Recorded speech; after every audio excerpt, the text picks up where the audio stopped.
اعوذ باللہ من الشیطان الرجیم بسم اللہ الرحمن الرحیم السلام علیکم ورحمۃ اللہ وبرکاتہ۔ جیسا کہ ناظرین محترم آپ جانتے ہیں کہ آج ہم اپنی تیسری کلاس کے لیے حاضر ہیں۔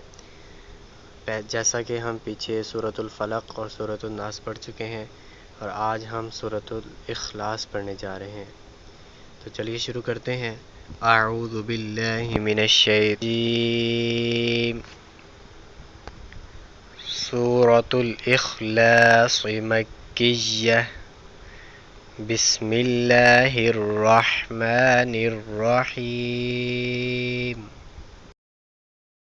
قل هو اللہ احد۔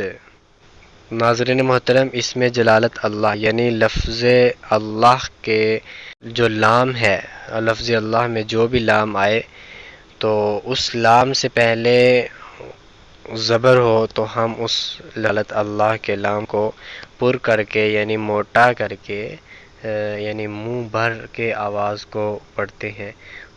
قل هو اللہ احد۔ تو یہاں پہ یہ قاعدہ اپلائی ہو رہا ہے، اس کو آپ نے اس فارمولے کو ذہن میں رکھنا ہے۔ قل هو اللہ احد اللہ الصمد۔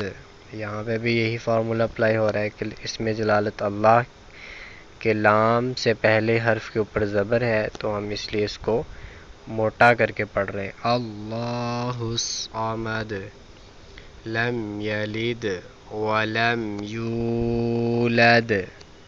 پیچھے ہم ایک قاعدہ پڑھ چکے ہیں کہ واو ساکن سے پہلے پیش ہو تو واو مدہ ہوگا، یہاں پہ یہ قاعدہ ریپیٹ ہو رہا ہے۔